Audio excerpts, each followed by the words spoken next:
తెలంగాణ రాష్ట్రం ఏర్పడిన తర్వాత ముఖ్యమంత్రిగా కేసీఆర్ 10 సంవత్సరాల పాటు కొనసాగారు. కానీ సీఎం హోదాలో కేసీఆర్ ఒక్కసారి కూడా పెట్టుబడుల కోసం విదేశాలకు వెళ్లలేదు.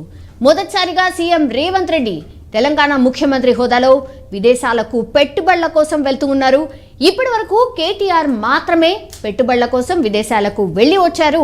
అయితే మాజీ మంత్రి కేటీఆర్ అప్పట్లో మున్సిపల్ శాఖకి అండ్ ఐటీ శాఖలకు మంత్రిగా పనిచేశారు, మనందరికీ తెలిసిందే. అయితే కేటీఆర్ పెట్టుబడులు విదేశాలకు పర్యటన మంత్రి హోదాలో చేశారా లేదా ముఖ్యమంత్రి కుమారుడి హోదాలో వెళ్ళొచ్చారా అన్న విషయంపై అయితే అప్పట్లో చాలామంది చర్చించారు. అండ్ తాజాగా అయితే ఇప్పుడు సీఎం రేవంత్ రెడ్డి దావోస్ వేదికగా జరగనున్న ప్రపంచ ఆర్థిక సదస్సులో పాల్గొనబోతున్నారు. ఈ పర్యటనలో ముఖ్యమంత్రితో పాటు ఐటీ పరిశ్రమల శాఖ మంత్రి శ్రీధర్ బాబు, పలువురు ఉన్నతాధికారులు కూడా వెళ్లబోతున్నారు.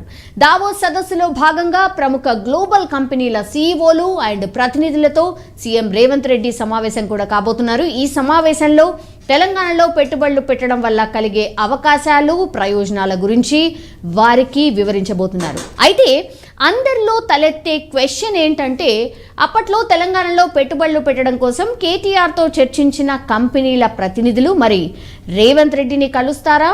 ఎన్ని కొత్త ఉద్యోగాలు తీసుకురాబోతున్నారు రేవంత్ రెడ్డి అని అందరూ ఎదురు చూస్తూ ఉన్నారు.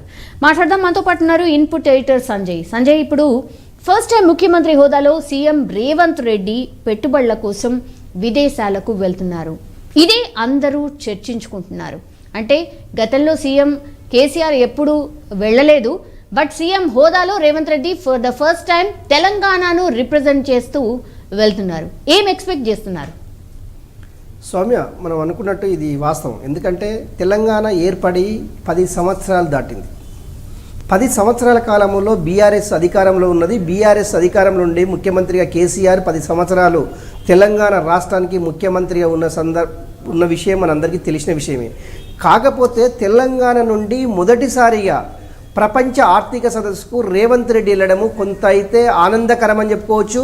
ఒకటి, ఎందుకంటే ఏ ప్రపంచ ఆర్థిక సదస్సుకైనా కూడా ఆ రాష్ట్రాలకు సంబంధించినటువంటి ముఖ్యమంత్రులు వెళ్ళడము ఇది ఆనవాయితీ.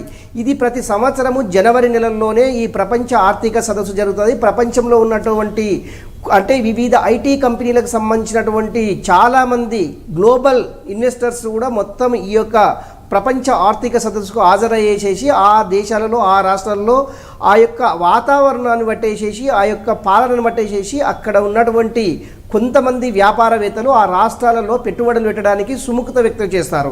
అందులో భాగంగానే గతంలో 10 సంవత్సరాలు కూడా ఎప్పుడు కూడా ముఖ్యమంత్రి హోదాలో ఉన్నటువంటి కేసీఆర్ ఏ రోజు కూడా ఈ యొక్క ప్రపంచ ఆర్థిక సదస్సుకు ఏ రోజు కూడా అటెండ్ కాలేదు.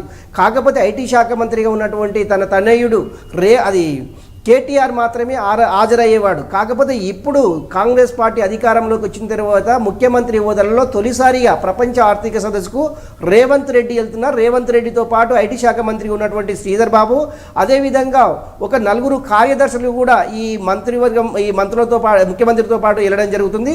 మొత్తం మీద ఈ 10 రోజుల పర్యటనలో చాలా విషయాలను ఈ రేవంత్ రెడ్డి కొన్ని ఎక్స్పెక్టేషన్ చేసే అవకాశం ఉంది. ఈరోజు సాయంత్రం 6 గంటలకు ఆయన నేరుగా ఢిల్లీ వెళ్ళారు. ఢిల్లీలో 2 రోజులు ఉండిన తర్వాత 2 రోజులు అక్కడ ఉండేసేసి సోనియా గాంధీతో పాటు కొంతమంది కాంగ్రెస్ పెద్దలను కలుసుకొని అక్కడ నుంచి ఆయన రాహుల్ గాంధీ పాదయాత్ర చేసే క్రమంలో రాహుల్ గాంధీతో పాటు సుమారు ఒక రోజు మొత్తం రాహుల్ గాంధీ తోటి ప్రచారం చేసే అవకాశం కూడా ఉంది. ఆ తర్వాత 14 నైట్ ఆయన స్విట్జర్లాండ్ దావోస్కు వెళ్ళేసేసి అక్కడ ఆర్థిక సదస్సుకు పాల్గొని తెలంగాణ రాష్ట్ర తరపున రేవంత్ రెడ్డి అక్కడ పాల్గొనేసి రాష్ట్రానికి పెట్టుబడులు పెట్టవలసిందిగా చాలామంది ప్రముఖ ఆర్థిక వ్యాపారస్తులని కావచ్చు, అదేవిధంగా కార్పొరేట్ సంస్థలని కావచ్చు రేవంత్ రెడ్డి కోరే అవకాశం ఉంది. ఎందుకంటే రేవంత్ రెడ్డి ఇప్పటికే అంటే ఆయన ప్రతిపక్ష నేతగా ఉన్నప్పుడు కావచ్చు, ఆయన ఎంపీగా ఉన్నాడు. చాలా సందర్భాల్లో ఆయన అమెరికాలో ఆయన పర్యటించాడు, వివిధ దేశాల్లో కూడా పర్యటించారు. ఈయనకున్నటువంటి సత్సంబాలతోటి ఈ వ్యాపారవేత్తలను కలిసేసి అక్కడ కార్పొరేట్ సంస్థల నుంచి తెలంగాణలో ముఖ్యంగా తెలంగాణ ఇంటర్నేషనల్ ఎయిర్పోర్ట్ సరౌండింగ్లో రాజధానిలో ఉన్నటువంటి వివిధ అంటే ఇప్పటికే కొన్ని వ్యాపారాలు హైదరాబాద్కు రావడం జరిగింది. అందులో భాగంగా కొత్త వారిని కూడా ఆహ్వానించేసేసి వారికి కావాల్సినటువంటి వసతులను కల్పించడానికి తెలంగాణ ప్రభుత్వం అనుకూలంగా ఉంటుందనేసి ఈ ఆర్థిక సదస్సుల్లో ఆయన చాలా స్పష్టంగా వారిని అంటే నమ్మకం కలిగించే విధంగా వారి యొక్క కార్పొరేటివ్ వ్యవస్థలని రేవంత్ రెడ్డి వాళ్ళతోటి డిస్కషన్ చేసి రాష్ట్రము ఎలాంటి రాయితీలు ఇవ్వబోతుంది, వాళ్ళకి ఎలాంటి ట్యాక్స్ అది అంటే మినహాయింపు చేయబోతుందని ఇవన్నిటినీ కులంకుశంగా చర్చించేసేసి ఎందుకంటే కొంత ఎంఓయూలు కుదుర్చుకునే అవకాశం కూడా లేకపోలేదు. ఎందుకంటే గతంలో కేటీఆర్తోనే అది ఐటీ కార్యదర్శిగా పనిచేసినటువంటి జయేష్ రంజన్కు దీనిపైన పూర్తి అవగాహన ఉంది. ఎందుకంటే 10 సంవత్సరాల కాదు ప్రతి సంవత్సరమైన జనవరి నెలలో పోవడము అంటే ఓన్లీ ప్రపంచ ఆర్థిక సదస్సుకే కాదు చాలా సదస్సులకు సంబంధించినటువంటి కేటీఆర్ వెంటనే 24/7 లాగా జయేష్ రంజన్ ఉండేవాడు. ఇప్పుడు ముఖ్యమంత్రి జయేష్ రంజన్ కూడా వెళ్తుండు కనుక వీటన్నిటిపైన ఇంకా కులంకుశ అంటే అప్పుడున్నటువంటి పారిశ్రామికవేత్తలు కావచ్చు, ఇప్పుడు కలవబోయేటటువంటి పారిశ్రామికవేత్తలకి కలవడము చాలా ఈజీ కనుకనే జయేష్ రంజన్ని అదే స్థానంలో ఉంచుకొని అదే హోదాలో ఉంచుకొని ఇప్పుడు ముఖ్యమంత్రితో పాటు తీసుకెళ్లడం జరుగుతుంది. ఇందులో భాగంగా ఏంటంటే వ్యాపారాలు పెట్టుబడులు పెట్టడానికి ఈజీ ఉంటుందనే ఉద్దేశంతో రేవంత్ రెడ్డి ఈ ప్రపంచ ఆర్థిక సదస్సుకు వెళ్తున్నారని చెప్పుకోవచ్చు. సౌమ్య.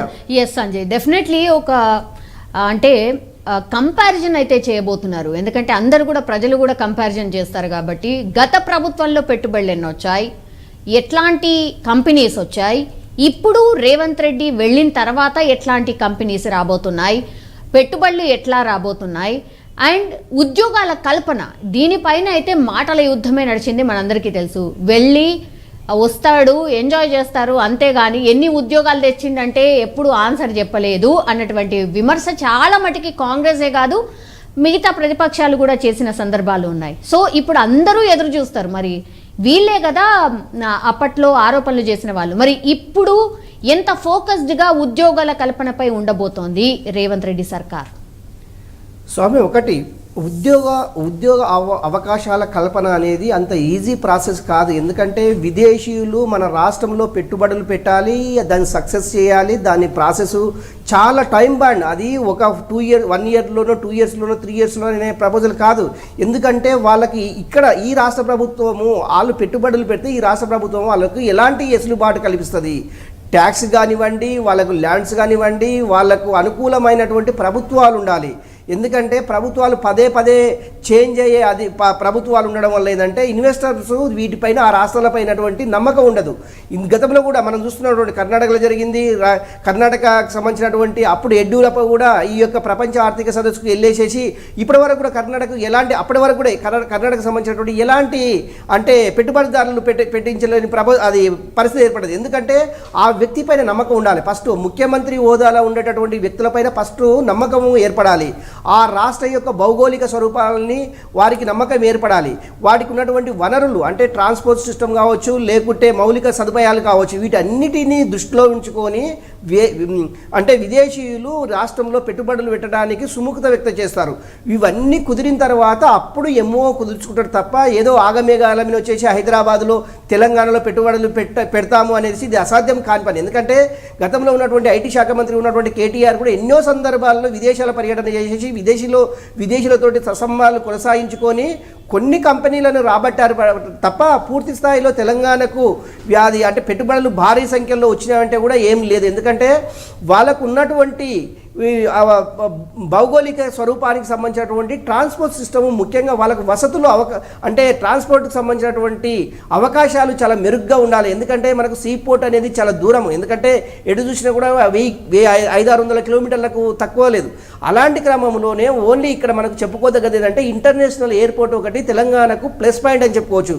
దానివల్ల కూడా కొంత అంటే ట్రాన్స్పోర్ట్ సిస్టమ్ బాగుంటుంది కనుకనే విదేశీ పెట్టుబడులు రావడానికి అవకాశం ఉంటుంది. వీటన్నిటినీ అంటే రాష్ట్రానికి సంబంధించినటువంటి విషయాలన్నిటిని కులంకుశగా అక్కడ పెట్టుబడులు పెడతామనే ఎవరైతే ఇంట్రెస్ట్ చూపుతారో వాళ్ళన్నిటికీ మన తెలంగాణకు సంబంధించిన అంశాలన్నింటినీ వాళ్ళతో చర్చిస్తే వాళ్ళు మనకు పెట్టాలని ఒకవేళ నమ్మకం కలగాలి తప్ప వాళ్ళు ఏదో మనం వెళ్ళంగానే చెప్పడము వాళ్ళ మెమౌంట్ ఇవ్వడము వాళ్ళు డిస్కషన్ చేయడము పెడతారనే ప్రపోజల్ అయితే కనుచూపు మేరలో లేదని చెప్పుకోవచ్చు. ఎందుకంటే ఇప్పుడు ఆర్థిక వ్యవస్థ ప్రపంచ దేశాలు ఆర్థిక వ్యవస్థలో కొట్టుమిట్టాడుతున్న పరిస్థితి. ఎప్పుడైతే కరోనా స్టార్ట్ అయిందో అప్పటి నుంచి ఇప్పటి వరకు కూడా ప్రపంచ ఆర్థిక వ్యవస్థ గందరగోళంగా ఉంది.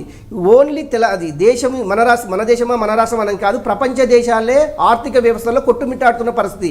అలాంటి క్రమంలోనే తెలంగాణకు పెట్టుబడులు రాబట్టడం అంత ఈ ఆశమైన అది అంత ఈజీ కాదని చెప్పుకోవచ్చు. అందులో భాగంగా ఇప్పుడు రేపు 15వ డేట్ నాడు రేవంత్ రెడ్డి ప్రపంచ ఆర్థిక సదస్సులో ఏం ప్రసంగిస్తారు, ప్రపంచ దేశాల్లో వచ్చినటువంటి ఆర్థికవేత్తలను ఏ విధంగా ఆయన మోటివేట్ చేయగలుగుతాడు, ఆయన అసలు తెలంగాణ మోటో అయ్యింది, ఇవన్నీ వాళ్ళు కులంకషంగా చర్చించిన తర్వాతనే పెట్టుబడులకు సంబంధించిన అంశము చర్చకు వచ్చే అవకాశం ఉంది. నిజంగా ప్రపంచంలో చాలా దేశాలు పెట్టుబడులు పెట్టించుకునేందుకు చాలా దేశాలు ప్రయత్నం చేస్తున్నాయి. అందులో భాగంగా తెలంగాణ రాష్ట్రం కూడా ప్రయత్నం చేస్తుంది. ఎంతవరకు ఏ మేర సక్సెస్ సత్ఫలితాలు ఇస్తాయి అనేది వేచి చూడాలి. ఒకటి ఉద్యోగ అవకాశాల కల్పనకు సంబంధించిన అంశం అయితే పెట్టుబడులు రావాలి, వాళ్ళు ఇక్కడ దీన్ని అది ఎంఓస్ కుదుర్చుకున్న తర్వాత ఇక్కడ ఉన్నటువంటి ఈ తెలంగాణ ప్రభుత్వం వాళ్ళకి ఎక్కడ ల్యాండ్ కేటాయిస్తుంది, అది ఎన్ని సంవత్సరాల వరకు ఉంటుంది, దానికి ఉన్నటువంటి వెసులుబాటు ఏంటి, ఇవన్నిటినీ కులంకుశం చర్చించిన తర్వాతనే ఇక్కడ ఉపాధి హామీలకు సంబంధించిన ఉపాధి ఉద్యోగాలకు సంబంధించినటువంటి హామీలు తెలంగాణ ప్రభుత్వము అప్పుడు నిరుద్యోగులకు కల్పించేటటువంటి సుమారుగా ముఖ్యమంత్రి రేవంత్ రెడ్డి గతంలో చాలా సందర్భాలు చెప్పారు 2 లక్షల ఉద్యోగాలు కల్పిస్తామనేసి. నిజంగా ఇలాంటి విదేశీ పెట్టుబడులు వచ్చినట్లయితే 2 లక్షలు కాదు కదా 3-4 లక్షల ఉద్యోగాలు కూడా కల్పించడంలో ఎలాంటి సందేహం లేదని చెప్పుకోవచ్చు. సౌమ్య. సంజయ్, ఇప్పుడు జనరల్లీ రేవంత్ రెడ్డి గారి గురించి ఎవరికైనా తెలిసిన వాళ్ళు ఏమంటారంటే ఆయన బ్యాక్గ్రౌండ్ వర్క్ పక్కాగా చేసుకొని ఉంటారు అని. సో ముఖ్యమంత్రి అయిన తర్వాత ఏమేం చేయాలి అనేది డెఫినెట్లీ ఒకటి బ్యాక్గ్రౌండ్ వర్క్ అయితే చేసుకొని ఉన్నారు. మనం సమీక్షలు కావచ్చు, లేదంటే ఆదేశాలు ఇస్తున్న తీరు కావచ్చు, మనం అబ్జర్వ్ చేస్తూనే ఉన్నాం. సో విదేశీ పర్యటనకు వెళ్ళినప్పుడు కూడా డెఫినెట్లీ ఒక బ్యాక్గ్రౌండ్ వర్క్ అయితే చేసుకొని ఉంటారు. సో అది ఇంప్లిమెంటేషన్ ఎంత వరకు చేయబోతున్నారు అండ్ ఎంత వరకు సక్సెస్ అయ్యే అవకాశం కనిపిస్తుంది సంజయ్? స్వామి, ఒక యాక్షన్ ప్లాన్ అయితే తయారైంది.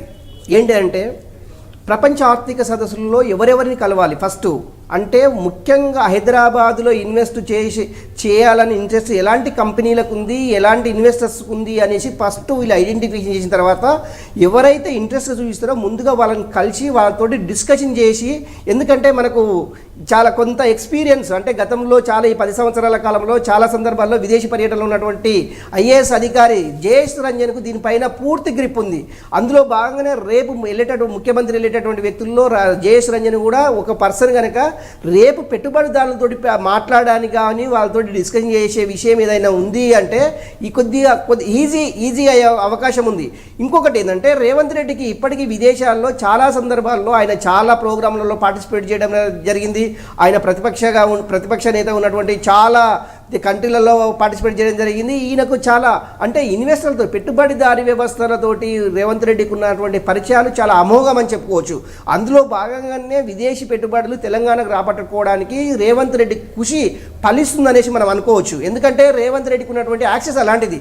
ఎందుకంటే అమెరికా, ఆస్ట్రేలియా, స్విట్జర్లాండ్, బ్రిటన్ ఇలాంటి అంటే పెద్ద పెద్ద దేశాలకు సంబంధించినటువంటి పారిశ్రామికవేత్తలు కావచ్చు, అదేవిధంగా కార్పొరేట్ సంస్థలకు సంబంధించినటువంటి సీఓలు కావచ్చు, ఎవరేమైనా ఇవి రేవంత్ రెడ్డికి చాలా దగ్గర సంబంధాలు ఉంటాయి అనేసి చాలా సందర్భాల్లో మనం చెప్పుకున్నటువంటి అంశం.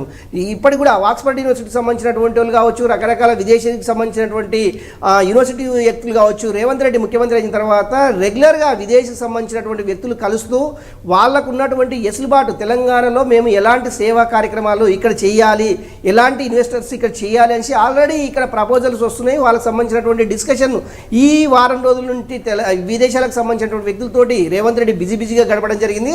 అందులో భాగంగానే ఈరోజు ఆయన ఢిల్లీ బయలుదేరి వెళ్ళాడు. రేపు 14వ డేట్ నాడు నైటు దావోస్కు బయలుదేరి వెళ్తారు. ఆ 3 రోజుల పాటు దావోస్ అంటే ప్రపంచ ఆర్థిక సదస్సులో పాల్గొని మళ్ళీ 3 రోజులు లండన్ వెళ్ళేసి మొత్తం 10 రోజుల పర్యటన ముగించుకొని ఆయన 18వ డేట్ నాడు లేకుంటే 19వ డేట్ నాడు సాయంత్రం హైదరాబాద్కు వచ్చే అవకాశం అయితే కనిపిస్తుంది. మొత్తం మీద ఈ 10 రోజుల పర్యటన కాలం పర్యటనలో రేవంత్ రెడ్డి ఢిల్లీలో ఒక 2 రోజులు, తర్వాత 8 రోజులు విదేశీ పర్యటనలో ఉంటారని చెప్పుకోవచ్చు సౌమ్య.